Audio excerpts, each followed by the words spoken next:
შეიძლება არ ხდებოდეს ერთობაზე აქცენტის გაკეთება, ეს უკვე დამღუპელია, მაგრამ უფრო მეტიც აქცენტი კეთდება დაყოფაზე. სიძულვილი ინერგება ძალიან აქტიურად.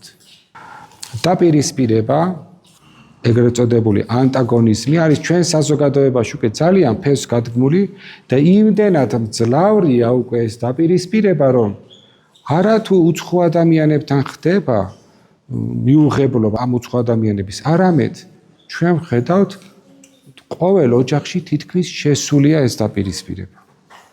მშობელი შვილთან, დედმამიშვილები ერთმანეთთან, აი დანაწევრდა ოჯახი, ცოლი ქმართან.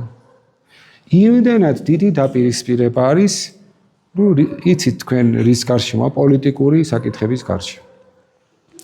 და იქ ჩდება ახლა ბუნებრივია კითხვა, რომ ეს სადამდე მიგვიყვანს. ანუ დაპირისპირება, რომელიც მიყუჩებისკენ კი არ არის, არამედ დინამიკაში ვითარდება, ასე თქვათ, ხო? სადამდე მიგვიყვანს? ვის აწყობს ჩვენი დანაწევრება?